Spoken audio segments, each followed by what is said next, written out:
Hello' friends, মই আজি বনাই আছোঁ মাছৰ ভাজি। এইকাৰণে মই লৈ লৈছোঁ ইয়াতে 1 কিলো ভকুৱা মাছ।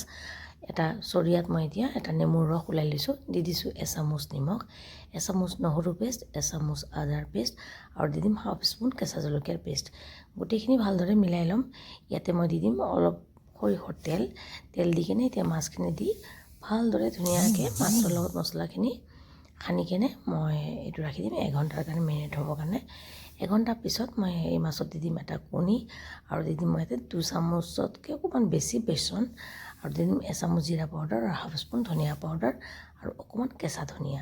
গোটেইখিনি ভালদৰে মিলাই এইটো মই এতিয়া ফ্ৰাই পেন এটা পাতি তেল দি দিম বেছিকৈ। তেলখিনি গৰম হোৱাত এটা এটাকৈ মাছ দি ধুনীয়াকৈ এনেকৈ ইপিঠি সিপিঠি ৰঙাকৈ ভালদৰে ভাজি ল'ম। মাছখিনি ভজা হ'লে মাছখিনি উলিয়াই ল'ম। উলিয়াই লৈ সেই তেলতে মই আৰু বেছিকৈ 1 কাপৰ নিচিনা সৰিয়হৰ তেল দি দিম। দি কেনে 4টামান অকণমান বেছি পৰিমাণৰ পিঁয়াজ অকণমান মোটা মোটাকৈ কাটি দি দিছোঁ। অলপ দেৰি লৰাই দি দিম কেঁচা জলকীয়া, এচামুচ নিমখ, হাফ স্পুন ব্লেক পেপাৰ, এচামুচ জিৰা পাউডাৰ, এচামুচ দি দিছোঁ মই চাট মছলা আৰু দি দিম অকণমান মই ইয়াতে হালধি পাউডাৰ। দি কেনে ভালদৰে মিলাই কেনে এতিয়া দি দিম মই মাছ মেৰিনেট কৰি ৰখা মছলাখিনি। এতিয়া দি দিম, গেছটো মই ফুল ফ্লেমতে থৈছোঁ। এতিয়া দি দিম অকণমান ধনিয়া পাত।